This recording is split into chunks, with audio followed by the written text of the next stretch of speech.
Nazoka mololo te molola biezate. Molola biezate. Betamo. Yes. Ah ah. Ah ah.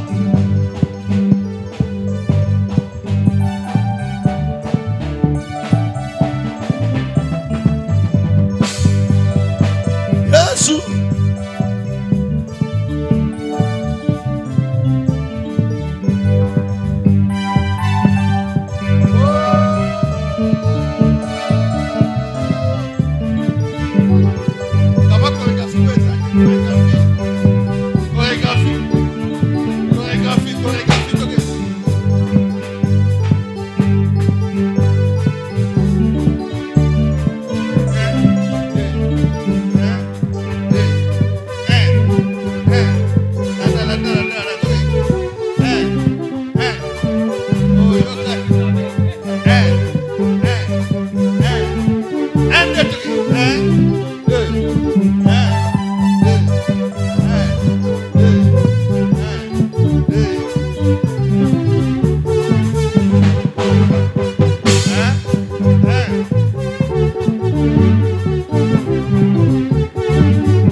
Soki batuniga wakizambelanga nazongi sakato alolendo nyose zambelanga azalino bomoye itele makape moto sukara nyonso oyo ya walopaka ezali ya solo zambelanga azalina bomoye haleluya.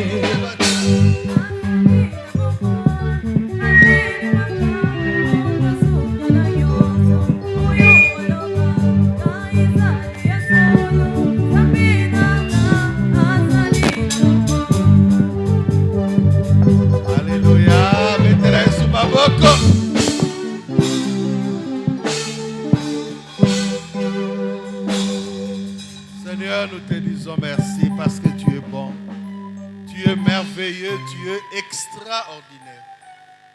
Merci pour ce 3e jour de Micover. Merci pour tes serviteurs. Merci pour les orateurs d'aujourd'hui. C'est la journée que tu as faite, qu'elle soit pour nous un sujet de joie. Nous voulons recevoir ton serviteur, le premier, ensuite le second. Des choses que tu as prévues pour nous aujourd'hui. Merci de nous le mettre à notre disposition. Nous t'acclamons Jésus, nous acclamons les noms les plus beaux, les noms les plus grands, les noms les plus élevés. Alléluia. Voilà, cet avant-midi, nous allons avoir des orateurs. On va d'abord recevoir le premier. Alléluia. Et il va nous parler pendant plus ou moins 45 minutes. Et ensuite, on va passer au communiqué offrande et au second orateur. L'orateur qui va prendre la parole tantôt s'appelle François Mbengaï. Il est l'évêque national de l'Église des dieux de la prophétie. Prophétie qui est la parole de Dieu par excellence. Et nous allons les recevoir. Alléluia. L'EDP se trouve dans le monde entier, dans les quartiers généraux et aux États-Unis. Et dans chaque continent, il y a un presbytère, un responsable des continents. Et dans chaque pays, il y a un évêque. Et dans chaque ville, il y a un coordonnateur où il y a plusieurs églises. Il dirige beaucoup d'églises. Kinshasa seul a, je crois, plus de 30 églises, sans compter Congo central, Bandundu, Katanga, Kassai. Sous lui, il est le responsable de beaucoup d'églises. C'est un évêque, un pasteur de pasteurs.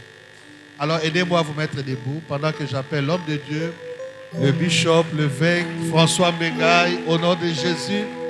On acclame pour les rois, on acclame pour les rois.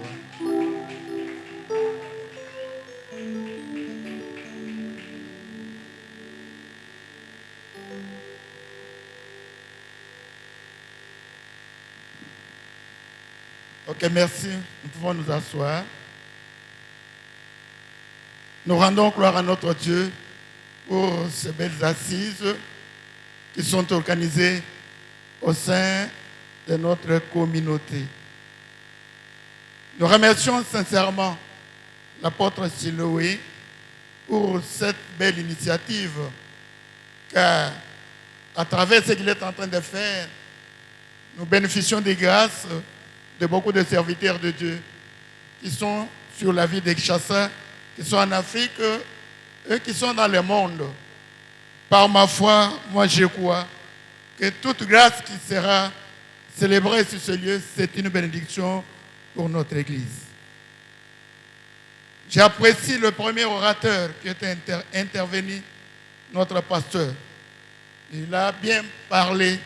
Il y a des grandes leçons que nous avons tirées dans son sermon. Il a parlé à des reprises.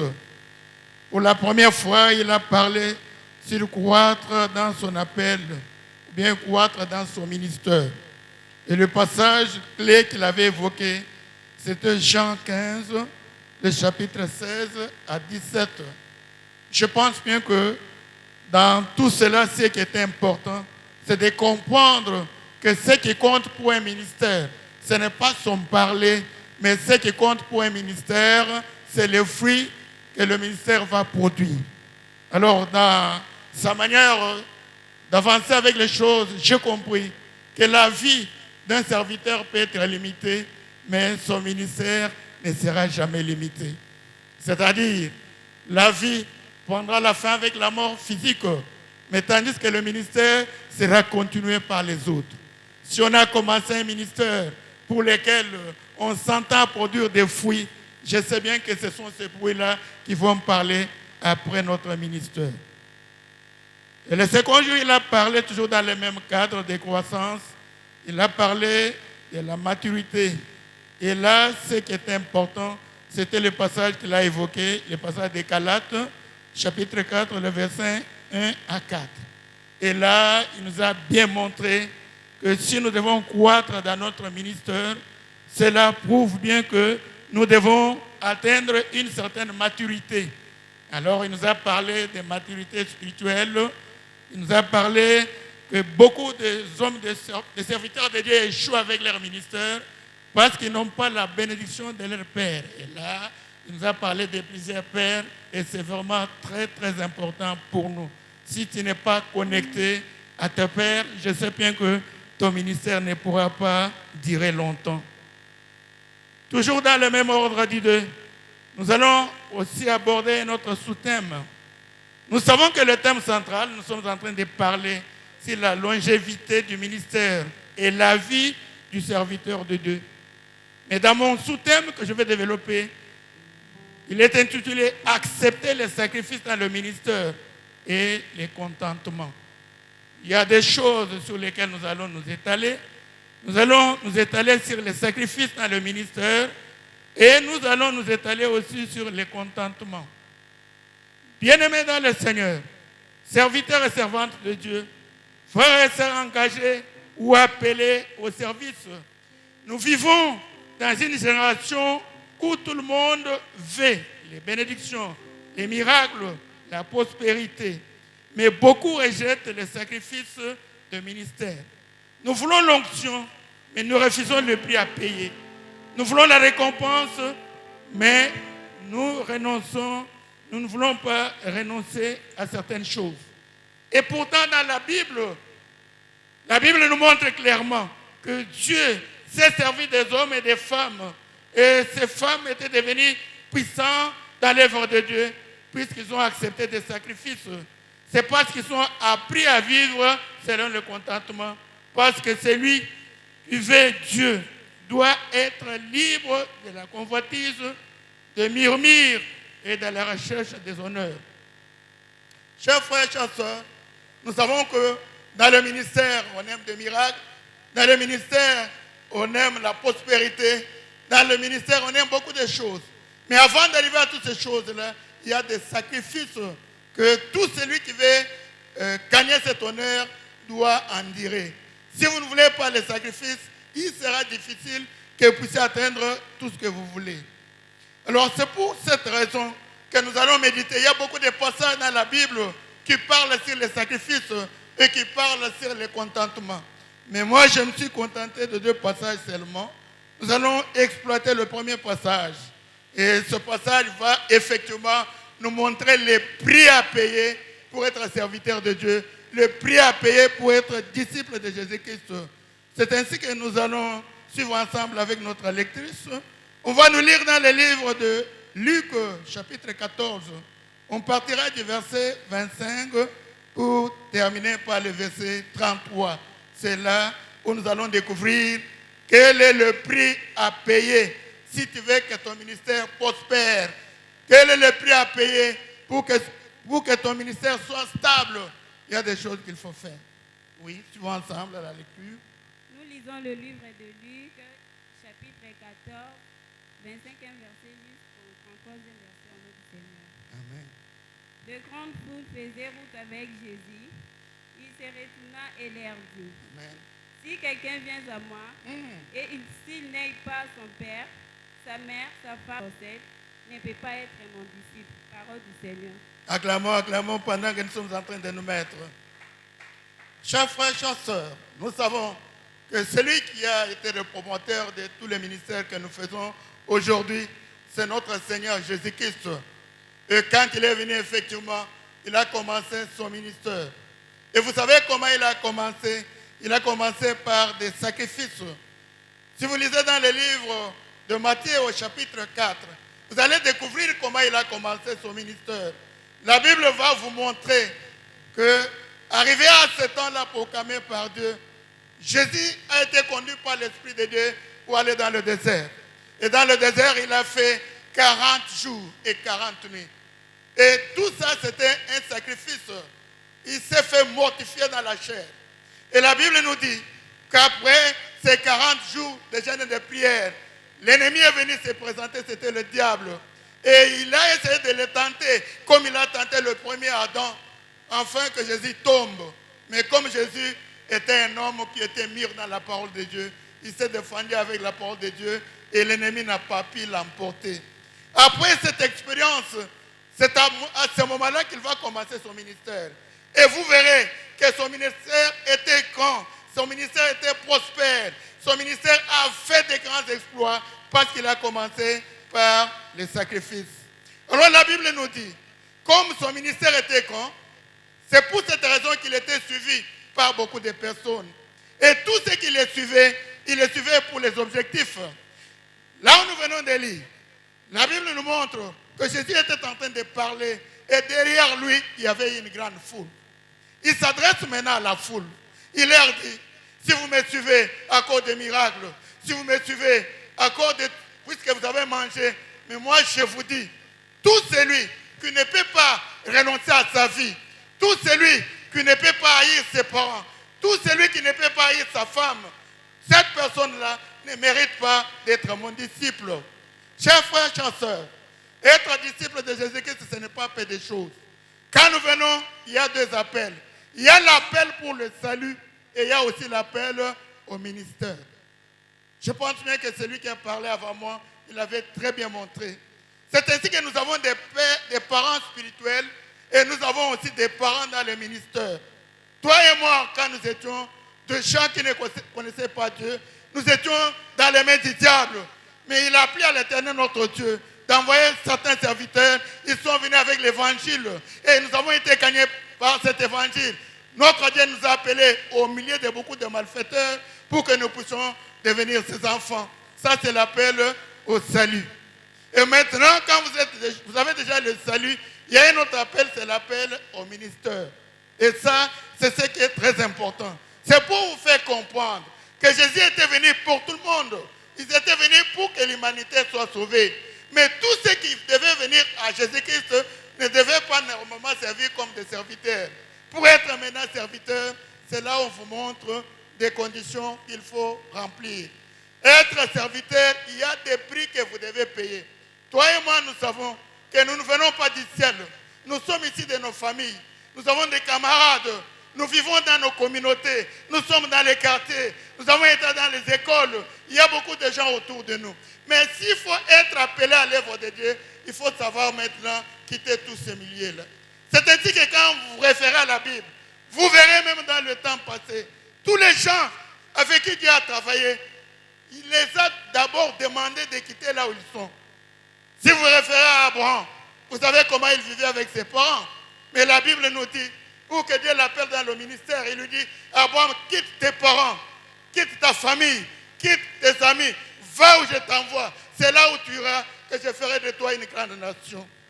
Chers frères, chers sœurs, nous sommes nés dans nos familles, nous sommes nés dans les clans, nous sommes nés dans les pays, nous sommes nés dans les nations, nous avons nos mentalités.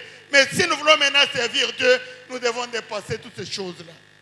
Si tu veux servir Dieu et que tu restes attaché à ton tribu, tu restes attaché à ton clan, tu restes attaché à ta famille, tu restes attaché à ta femme, tu ne vois que tes intérêts, là je sais bien que tout ce que tu feras comme ministère, ce n'est pas un ministère qui pourra évoluer. C'est pour cette raison, moi j'ai toujours dit, être un enfant d'un homme, c'est peu de choses. Mais être un enfant de Dieu, c'est trop grand. Quand tu es un enfant des hommes, il n'y a que ta famille qui te connaît. Mais si tu es un enfant de Dieu, tu auras une autre famille. La famille que tu auras sera une famille universelle. Tu auras une grande famille. Ici, si tu es né ici à Kinshasa, tu auras ta famille en Angleterre, tu auras ta famille aux États-Unis, partout, puisque tu as compris ce qu'il faut faire pour le ministère. Si nous ne voulons pas renoncer à nos clans, si nous ne voulons pas renoncer à nos coutumes, si nous ne voulons pas renoncer à tout ce que nous aimons, ça sera impossible que nous puissions faire un ministère qui puisse évoluer. Chers frères, chers sœurs, quand dans ce passage, on nous montre qu'on doit renoncer à soi-même, ça c'est très très important. Si tu veux évoluer dans le ministère, tu dois savoir que le plus grand ennemi dans le ministère, ce n'est même pas le diable. Mais le plus grand ennemi dans le ministère, c'est le moi. Quand tu parles toujours de toi, que moi, que tout revienne en moi, qu'on puisse me glorifier comme moi, que tout vienne en moi, là je vous assure, vous ne ferez pas un ministère qui pourra avancer très loin. Si tu veux servir Dieu, faire un ministère prospère, il faut maintenant savoir renoncer à tes avantages, il faut savoir renoncer à tes ambitions, il faut savoir renoncer à tes affaires pour l'œuvre de Dieu. Il y a un prix à payer. Quand on est devenu serviteur de Dieu, ne croyez pas que c'est simple. Nous avons été comme vous. On a été dans les écoles, on a été dans les universités, on avait nos affaires. Mais quand il a plu à l'Éternel notre Dieu de nous appeler pour son œuvre, nous avons abandonné nos pièces d'université. Nous avons tout abandonné. Nous avons abandonné nos commerces pour servir l'Éternel notre Dieu. Tout celui qui est venu servir Dieu, je suis sûr qu'il a toujours quelque chose qu'il a abandonné. Regarde quand on a appelé Pierre. La Bible nous dit que Jésus l'a trouvé un grand pécheur au bord de la rivière. Mais quand Jésus l'a trouvé, il lui a dit, donne-moi ta barque. Et Pierre, il était vraiment mécontent, puisque la Bible nous dit qu'ils avaient pêché toute la nuit sans même attraper une seule poisson. Mais Jésus lui a demandé la barque. Volontairement, il a cédé. Et quand Jésus est monté dans la barque, il a commencé à prêcher. Quand il a prêché, il a gagné les âmes. Quand il a prêché, il a atteint sa mission. Pas après, il se souvient maintenant de Pierre. Il lui dit, maintenant prends cette barque, commence à pêcher. Et Pierre lui dira, Seigneur, nous avons travaillé toute la nuit. Nous n'avons même pas attrapé une seule poisson. Mais si ta parole, on va le faire. Ce qui est aussi important, c'est de comprendre. S'il faut travailler selon ta propre volonté, travailler dans les ténèbres, tu n'auras absolument rien. Mais si nous travaillons selon la parole de Dieu, des miracles vont s'accomplir dans notre vie. Et la Bible nous dit, et quand il a dit ça, quand il a eu la foi dans la parole prononcée par Jésus-Christ, un miracle s'est produit pendant la journée. Ils ont attrapé une grande quantité de poissons qu'ils n'étaient même pas en mesure d'amener vers la terre humide. Et la Bible nous dit, après cet exploit, après cette pêche miraculeuse, Pierre a découvert ce qu'il était. Il a découvert ce qu'était Jésus-Christ. Il s'est ingénié devant lui pour lui dire, je suis mauvais, il faut aller loin de moi. Et Jésus lui dira non, je n'irai pas loin de toi. Viens maintenant, viens me suivre. Je te ferai pécheur d'homme. Et il a tout quitté. Il a laissé la barque, il a laissé tout pour suivre Jésus-Christ. Il a laissé tout. Mais Jésus n'avait pas de maison. C'était quelqu'un qui marchait, qui vivait dans les femmes dans lesquelles ils avaient chassé les mauvais esprits. Mais quelqu'un qui a des moyens, quelqu'un qui a ses entreprises, il laisse ça pour suivre Jésus-Christ. Chers frères, chers sœurs, je vous assure, les biens matériels de ce monde, l'honneur et la gloire, toutes ces choses-là passeront. Mais la vraie honneur qui ne pourra pas passer, c'est l'honneur qui est en Jésus-Christ. C'est ainsi que tout serviteur de Dieu, il doit découvrir que le vrai bonheur, la vraie joie, si je vais être erré éternellement, ça ne sera pas dans l'argent, ça ne sera pas dans l'or, ce n'est pas dans la richesse de ce monde, mais le vrai bonheur se trouve en Jésus-Christ. Et si tu comprends cela, c'est ainsi que tu vas tout rejeter. Si vous voyez la vie de Paul, il vous dit, tout ce qui constituait ma gloire, je l'ai rejeté dans les ordures, afin de pouvoir gagner Christ. Chers frères, chers sœurs, vous êtes serviteurs de Dieu. Vous avez accepté de servir Dieu. Mais qu'est-ce que vous avez déjà perdu pour Jésus-Christ? S'il n'y a rien que vous avez perdu, sachez bien que le ministère que vous ferez, ce n'est pas un ministère qui va avancer. Car vous allez chercher des avantages et vous ferez de l'œuvre de Dieu un business. Là où vous ne voyez que vos intérêts. Ça, c'est très, très important. C'est très, très important. Qu'est-ce que nous pouvons dire à travers la Bible? Regardons par exemple David. C'est quelqu'un qui a été appelé par Dieu pour pouvoir servir. On lui a donné l'onction au milieu de ses frères. Mais ce qui était important, David ne s'est pas contenté de l'onction pour dire que je vais chasser Saoul dans la royauté. Mais il a entendu le temps de Dieu. C'est ainsi qu'il a accepté d'honorer son père. Bien qu'ayant reçu l'onction, mais son père lui demande de rentrer en bourse pour garder les animaux. Si c'était que toi et moi, tu pouvais dire jamais, j'ai reçu l'onction royale, je ne peux pas retourner en bourse. Mais David connaissait bien que sa vraie bénédiction dépendra de son père biologique. Et c'est ainsi qu'il a rentré dans la bourse. Et Dieu a préparé l'occasion par laquelle il devait quitter la bourse. C'était au moment où Goliath s'était rébellé contre le peuple de Dieu. Saoul qui était le roi, il avait l'armée, mais il n'a pas pu résister devant Goliath. C'est ainsi que Dieu a fait appel à David. Avec l'onction qu'il a reçue, David a fait des grands exploits et Goliath a été tué. Chers frères, chers sœurs, je suis en train de vous parler du haut de cette chair. Si nous sommes appelés dans le ministère de Dieu, même si nous avons reçu l'onction de Dieu, même si nous sommes dans les bancs, même si les pasteurs nous oublient, même si on ne veut pas nous mettre dans le programme, mais notre Dieu nous connaît. Notre temps viendra. Quand le temps viendra, ce n'est pas le pasteur, ce n'est pas l'évêque qui va t'arrêter, mais Jésus va te lancer dans le ministère. Et c'est un temps très important que beaucoup ne veulent pas attendre, ils veulent agir par eux-mêmes. Vous devez comprendre, chers frères, que si tu veux évoluer dans le ministère, tu dois apprendre à travailler au pied des autres serviteurs qui t'ont précédé. Si peut-être celui qui t'a appris quelque chose n'avait pas fait les études théologiques, mais toi tu as appris à partir de lui, mais tu as fait des théologies, il ne faut pas les négliger. Amen, amen. Si tu ne veux pas rester connecté à tes pères spirituels, sache bien que ton ministère ne pourra pas évoluer pour aller très loin. Jésus-Christ lui-même, qu'est-ce qu'il n'a pas fait comme sacrifice? La Bible nous dit qu'il était Dieu. Si vous lisez dans le livre de Philippiens, Philippiens chapitre 2, le verset 5 à 11, vous verrez le prix que Jésus-Christ a payé. La Bible nous dit qu'il était Dieu, mais il n'a pas compté sa divinité comme quelque chose à exploiter. Il a abandonné cette divinité. Il est devenu un simple humain. Un simple humain, serviteur. Un simple humain, obéissant. Obéissant jusqu'à accepter d'aller à la croix.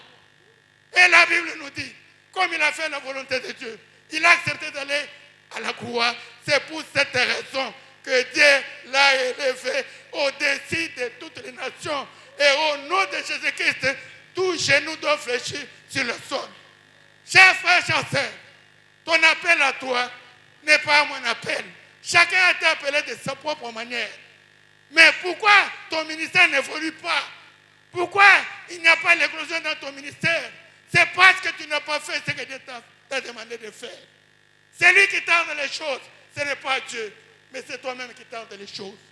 Les jours où tu comprendras qu'il faut faire la volonté de Dieu, ce sera ce jour-là que ton ministère va éclater. Il y a beaucoup de choses que nous devons comprendre. L'œuvre de Dieu, ce n'est pas l'œuvre inutile. L'œuvre de Dieu, ce n'est pas une perte du temps. Mais l'œuvre de Dieu, c'est le plus grand œuvre. Vous devez comprendre. Quand tu as eu un homme riche qui a cherché à suivre Jésus-Christ, Jésus lui dit, si tu veux avoir la vie éternelle, prends toutes tes richesses, va vendre, après quoi viens me suivre. Mais cet homme-là était attaché à ses richesses. Il est parti sans un mot dire. Et quand Jésus restait avec tout ce qui était autour de lui, il leur dit, il est impossible pour qu'un riche entre dans le royaume de Dieu. Pour qu'un riche entre dans le royaume de Dieu, il est plus facile qu'un chameau puisse passer à travers les trous d'une aiguille. Et quand Pierre a compris cela, il a posé la question, Seigneur, nous avons tout laissé. Nous t'avons suivi, toi. Quel sera notre salaire? Et Jésus lui dit, Pierre, je te le confirme, que ce soit de ce temps ou bien des temps qui viendront, tout celui qui aura quitté toute chose pour moi, il aura une double salaire. Le premier salaire, c'est la vie éternelle. Tu peux travailler dans le monde pour avoir la gloire, l'argent, mais la vie éternelle, tu ne l'auras pas. On ne peut pas acheter la vie éternelle. La vie éternelle, c'est gratuitement en Jésus-Christ. Et il lui dira, en dehors de la vie éternelle, cet homme-là vivra au centuple. Travailler pour Dieu, il y a une double salaire. Le premier salaire, la vie éternelle. Le deuxième salaire, vivre au centuple. C'est pourquoi la Bible nous dit, cherchez premièrement le royaume des cieux, tout le reste vous sera donné au surplus gratuitement. Mais nous voulons inverser les choses. Nous voulons d'abord gagner. Et nous ne voyons pas l'importance de la vie éternelle. Chers frères et chers sœurs, travaillons pour ce qui est éternel. Et ce qui est passable, je suis sûr que notre Dieu connaît nos besoins. Là, nous avons montré l'importance des sacrifices. Que si tu veux faire un ministère qui soit stable, il y a un prix à payer. Même si nous prenons l'or, pour qu'on obtienne l'or pur, la Bible nous dit qu'on va prendre l'or brut, on va le mettre dans la fournaise où il y a une grande chaleur. Et quand cet or sera purifié, on va sortir de l'or pur. Notre Dieu ne peut pas te prendre brut tel que tu es, venant du monde, et commencer à s'en servir. Non. Notre Dieu va te mettre dans son école. Dans son école, c'est une école de souffrance où il faut recevoir l'éducation de Dieu.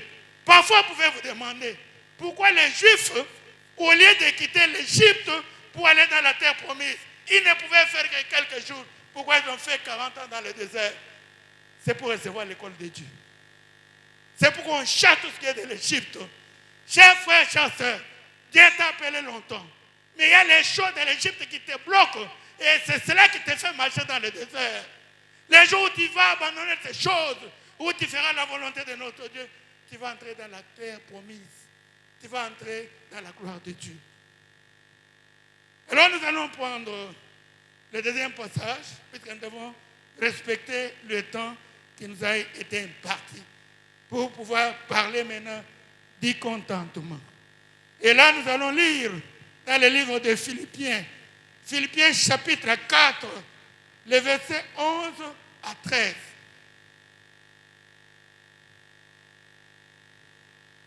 Philippiens 4, 11 à 13.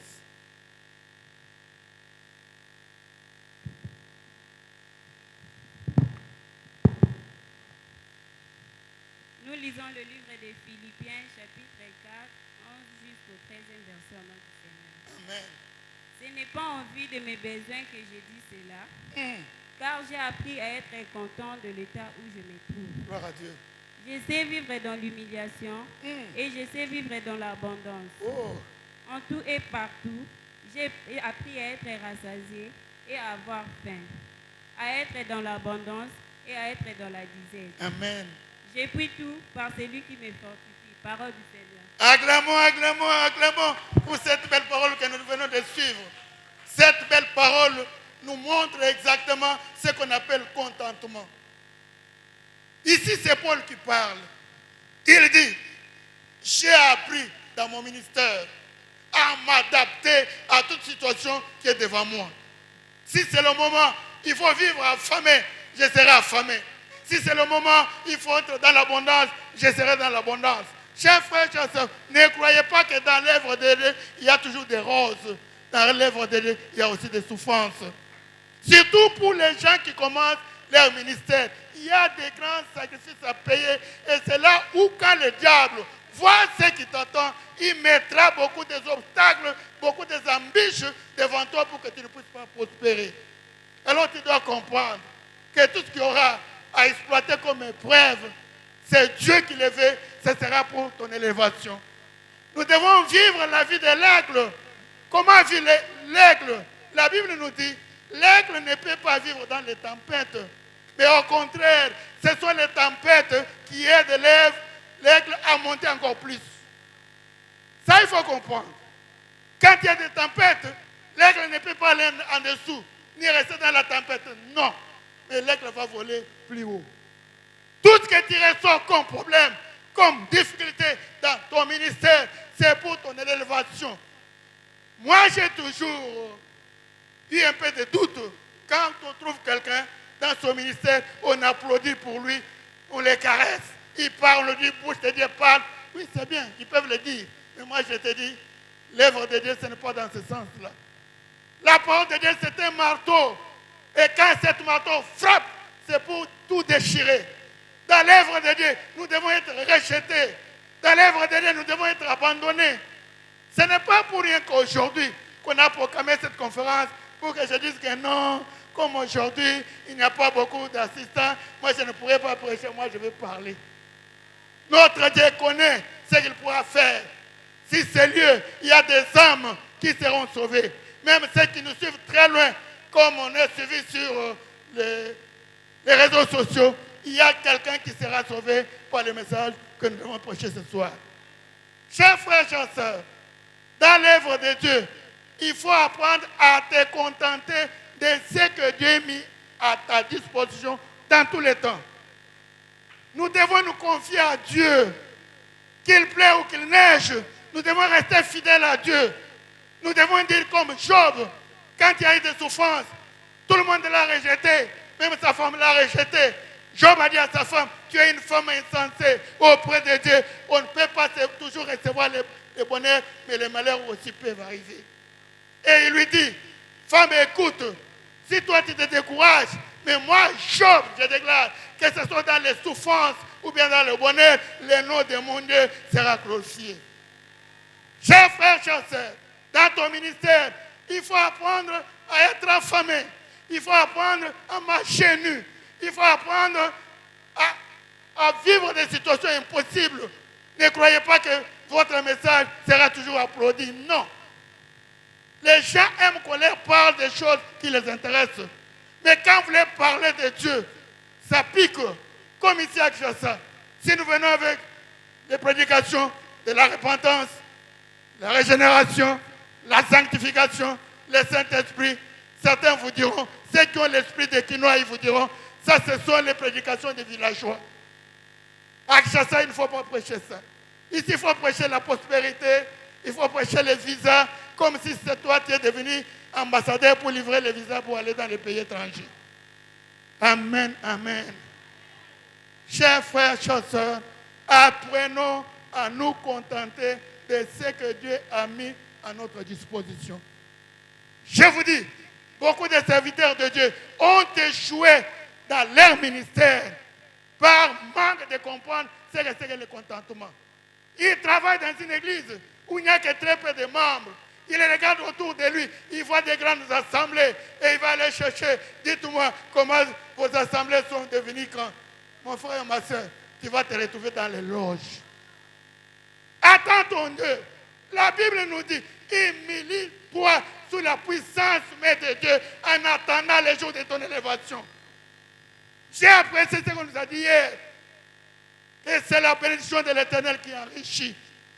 Toute autre bénédiction ne peut pas nous enrichir. Toute autre bénédiction, c'est une bénédiction qui sera suivie de souffrances. Aujourd'hui, tu peux entrer dans les loges et tu auras la force satanique.